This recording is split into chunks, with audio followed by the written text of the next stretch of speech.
नमस्कार दोस्तों, एक व्यक्ति जिसे हमेशा टीवी डिबेट मजाक बनाया गया, जो ट्रोल्स का पसंदीदा निशाना था, क्या वही नेता आज सबसे गहरी राजनीतिक समझ दिखा रहा है? जी हाँ दोस्तों, बात हो रही है राहुल गांधी के बारे में। क्या राहुल गांधी को हमने गलत समझा या फिर उनकी बातों को सुनने की हमारी जिम्मेदारी थी जो हमने नहीं निभाई? दोस्तों, अगर बात करें साल 2004 में जब राहुल गांधी राजनीति में आए, उन्हें शक्तिशाली परिवार का नाम मिला, लेकिन राजनीतिक गंभीरता का नहीं। कांग्रेस की पुरानी छवि, डायनेस्टिक राजनीति और कमजोर सार्वजनिक भाषणों ने उनकी छवि को काफी हद तक नुकसान भी पहुंचाया। प्रधानमंत्री जी बाहर नहीं जाते हैं,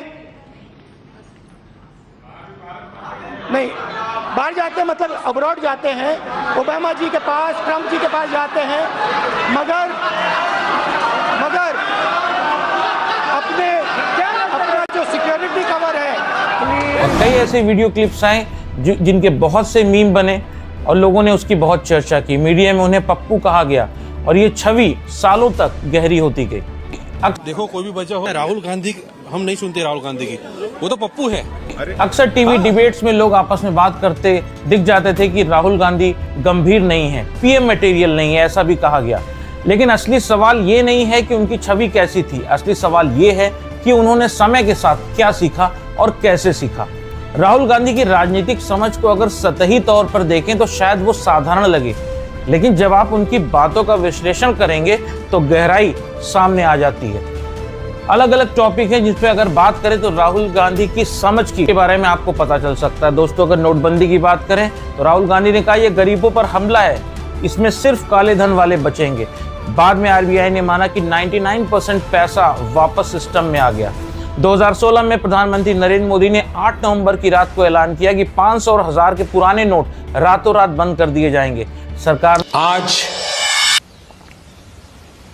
मध्यरात्रि यानी 8 नवंबर 2016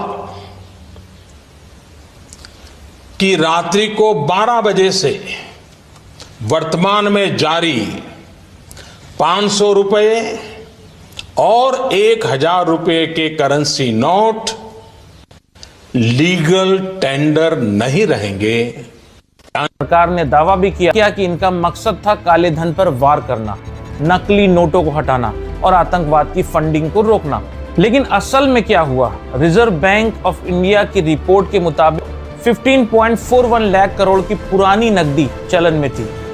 इनमें से करीब 15.30 लाख करोड़ यानी कि 99.3% नोट लोगों ने बैंकों में जमा कर दिए। यानी देश के युवाओं को, देश के छोटे दुकानदारों को, middle size businesses, small businesses जो इस देश को रोज़गार देते हैं, उनको वायदा किया था कि नोटबंदी करके काला धन गायब हो जाएगा, नकली नोट खत्म हो जाएंगे और आतंकवाद पर ज़बरदस्त चोट लगेगी। और अभी नोटबंदी का रिजल्ट आया है। रिजल्ट क्या आया कि पूरा का पूरा पैसा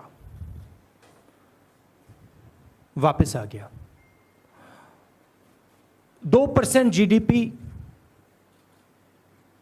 करोड़ों लोगों का रोजगार और नोटबंदी का कोई भी रिजल्ट नहीं। यानी जिन लोगों के पास काला धन था उन्होंने भी रास्ता निकालकर पैसा सिस्टम में वापस डाल दिया। गरीबों को क्या नुकसान हुआ? गरीबों को यह नुकसान हुआ कि जिनके पास बैंक खाता नहीं था वे लंबी लाइनों में खड़े रहे। लाइन इतनी लंबी है कि कैमरे में एक बार कवर नहीं की जा सकती। जहां तक दूर तक नजर जाएगी शायद आपको लोगों के सिर दिखाई देंगे, लेकिन ये भीड़ इतनी नहीं है, भीड़ इससे भी 4 गुना ज्यादा है। देखिए भीड़, ये हाल दिल्ली के उस बैंक का है। छोटे दुकानदार, मजदूर, किसान, नगद पर चलने वाली पूरी अर्थव्यवस्था चरमरा गई। रोजगार खत्म हुए, गांवों से लोग शहरों की ओर पलायन करने लगे। उसके बाद आता है जब राहुल गांधी ने जीएसटी को गब्बर सिंह टैक्स कहना शुरू किया। एक टैक्स, कम से कम टैक्स, साधारण सरल टैक्स। एनडीए का जीएसटी बिल्कुल अलग है। 4 अलग अलग टैक्स। 28% तक टैक्स, और बड़ा कॉम्प्लिकेटेड, समझने को बहुत मुश्किल टैक्स। जो स्मॉल एंड मीडियम बिजनेसेस हैं वो इस टैक्स को भर ही नहीं सकते, और जो बड़ी कंपनियां इसको आसानी से भर सकती हैं वो 5, 10, 15 अकाउंटेंट्स लगा सकते हैं। ये 4 अलग अलग रेट क्यों हैं? ये 4 अलग अलग रेट इसलिए हैं क्योंकि सरकार चाहती है कि जिसकी पहुंच हो वो जीएसटी को आसानी से बदल पाए, और जिसकी पहुंच ना हो वो जीएसटी के बारे में कुछ ना कर पाए। पहुंच किसकी है? हिंदुस्तान के सबसे बड़े 15-20 उद्योगपतियों की पहुंच है। तो जो भी टैक्स का कानून वो बदलना चाहते हैं वो इस जीएसटी रेजीम में आसानी से बदल सकते हैं। और एनडीए की जीएसटी का नतीजा क्या है कि आज हिंदुस्तान की सरकार स्टेट्स को जीएसटी का पैसा ही नहीं दे पा रही है। प्रदेश एम्प्लॉइज को बाद में क्या हुआ, इसमें छोटे व्यापारियों को मारा जा रहा है, ऐसा राहुल गांधी ने कहा।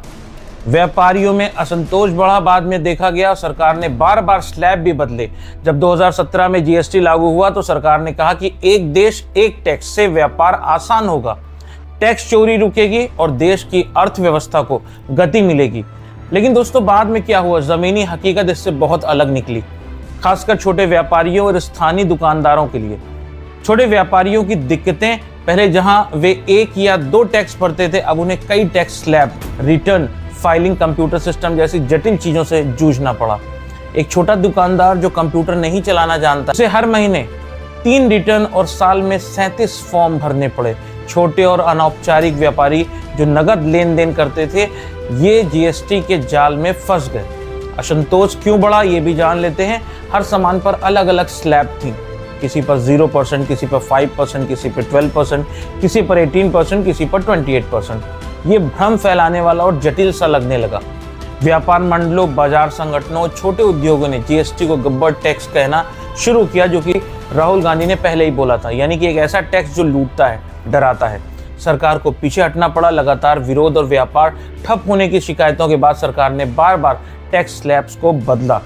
कई वस्तुओं को ऊंचे स्लैब से हटाकर कम स्लैब में डाला गया। अगर चीन पर बात करें तो चीन के रुख पर राहुल गांधी ने जो बोला था या भविष्यवाणी जो की थी, मोदी जी ने कहा था कि चीन ने घुसपैठ नहीं की, लेकिन हकीकत अलग निकली। बाद में रिपोर्ट्स में दिखाया गया कि एलएसी पर तनाव अभी भी बना हुआ, कि राहुल गांधी ने पहले ही बोला था कि चीन के साथ स्थिति सामान्य नहीं है। इन बातों को हम निगेटिविटी कहकर टाल जरूर सकते थे, लेकिन अब पीछे मुड़कर देखें तो ये सारी बातें एक चेतावनी सी लगती है जो सच हुई।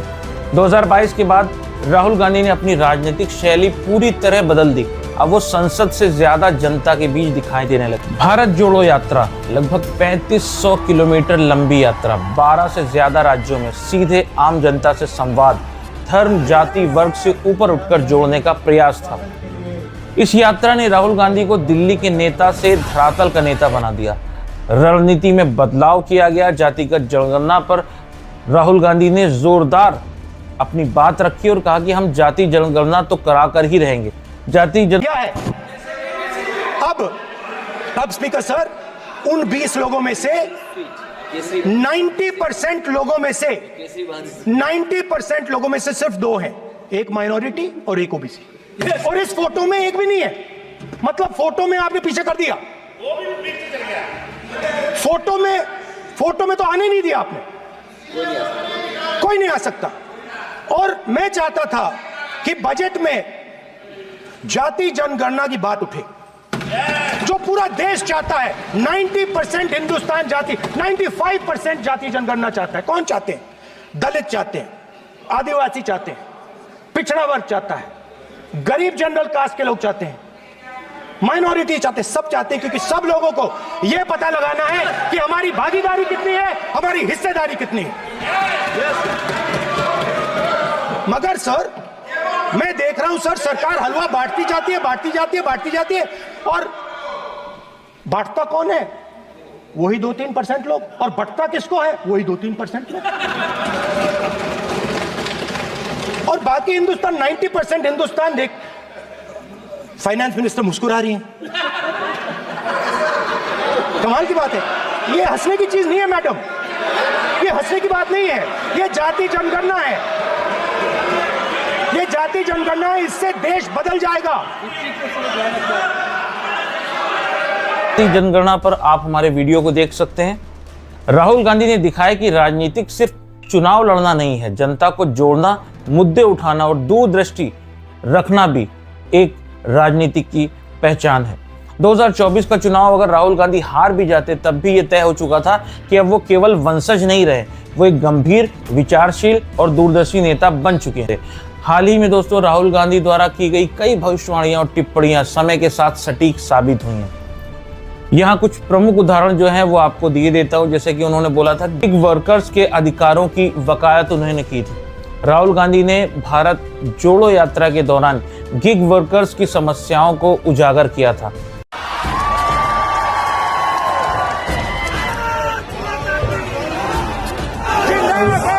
प्यार भरे स्वागत के लिए आप सबको बहुत बहुत धन्यवाद। जैसे कि बीमारी, छुट्टी की कमी, वेतन में पारदर्शिता की कमी और ऐप द्वारा मनमानी, निष्क्रियता। बाद में कर्नाटक सरकार ने प्लेटफॉर्म आधारित गिग वर्कर्स के लिए एक सामाजिक सुरक्षा बोर्ड की भी स्थापना की, जिसे राहुल गांधी ने ऐतिहासिक कदम भी बताया। राहुल गांधी ने लंबे समय से जाति जनगणना की वकालत की थी, यह तर्क देते हुए कि इसमें वंचित वर्गों को उचित प्रतिनिधित्व मिलेगा। हाल ही में प्रधानमंत्री श्री नरेंद्र मोदी ने भी आगामी जनगणना में जाति जनगणना को मंजूरी दी। ड्रोन की बात करें तो ड्रोन युद्ध की भविष्यवाणी राहुल गांधी ने की थी कि भविष्य में ड्रोन युद्ध में बहुत ज्यादा यूज होगा, विशेष रूप से छोटे ड्रोन के माध्यम से युद्ध लड़े जाएंगे। Unfortunately, they don't allow us to fly these in Lutyens, Delhi. This is a DJI drone made in China. This has come from the toy industry, and that's really the powerful thing. This is actually where we should be playing, and the network that produces this is where the real value is. And all AI is actually going to be operating on this net. And the sad fact, we don't make any of the components inside this. We don't understand how it's made. We certainly don't make any of the optics. We don't understand. This little thing is now making tanks, artillery pieces, large weapons in the Ukraine battlefield pretty much obsolete.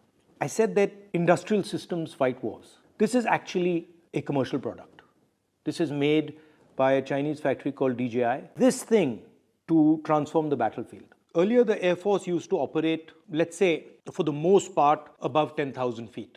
And if you wanted, if a local unit, fighting unit wanted air support, they had to call the Air Force, and then the Air Force had to send the plane. And the plane was big, very expensive, etc. So now what has happened is the Air Force has merged with the platoon, right? So now the platoon itself has its own Air Force, can use that Air Force to strike opponents and can observe the battlefield. So what? हाल ही में आपने देखा यह भविष्यवाणी सटीक साबित हुई, क्योंकि जो भी युद्ध हो रहा है वो ड्रोन में बहुत एक इम्पॉर्टेंट रोल अदा कर रहा है। और दोस्तों, आसाम की सभा में राहुल गांधी ने एक ऐसा ही ऐलान किया। ये एक ऐसा जोरदार भाषण था जिसे आपको देखना बहुत जरूरी है। ये भाषण देखिए और फिर आप डिसाइड कीजिए कि राहुल गांधी का भविष्य क्या होगा। पूरे देश में विचारधारा की लड़ाई चल रही है। एक तरफ आरएसएस नफरत और हिंसा की विचारधारा, बांटने की विचारधारा, भाई को भाई से लड़ाने की विचारधारा, और दूसरी तरफ कांग्रेस पार्टी सत्य और अहिंसा की विचारधारा, जोड़ने की विचारधारा, नफरत मिटाने की विचारधारा। यह लड़ाई चल रही है और आप लोग सत्य और अहिंसा के सिपाही हो। भाइयों और बहनों, आप असम के बारे में जानते हो, मगर जो असम में हो रहा है वही पूरे देश में हो रहा है। यहां पे आपके चीफ मिनिस्टर अपने आप को चीफ मिनिस्टर नहीं समझते हैं, असम के राजा समझते हैं। और असम का राजा 24 घंटे कभी अदानी को कभी अंबानी को आपका धन, आपकी जमीन देने में लगे हुए हैं, है ना। मगर अगर आप उनकी आवाज अच्छी तरह सुनोगे, टीवी में अगर आप उनको अच्छी तरह देखोगे, तो आपको पता लगेगा कि आवाज के पीछे डर है। बड़ी बड़ी बातें करते हैं, चिल्लाते हैं, मगर आप आज जाकर टेलीविजन पे उनका चेहरा देखना, उनकी आवाज सुनना, और आपको दिखेगा कि उनकी आवाज में, उनके दिल की गहराई में डर है, क्योंकि वो जानते हैं कि एक ना एक दिन कांग्रेस के जो बब्बर शेर हैं उन्हें पकड़ के जेल के अंदर डाल देंगे। वो जानते हैं कि जो उन्होंने भ्रष्टाचार किया है, उनके परिवार ने जो भ्रष्टाचार किया है, कभी ना कभी उसका हिसाब उन्हें असम की जनता को देना पड़ेगा। और देखिए, मैं बिना सोचे समझे नहीं बोलता हूं, और आमतौर से जब मैं जो बोलता हूं वो होता है। मैंने कोविड के समय बोला था,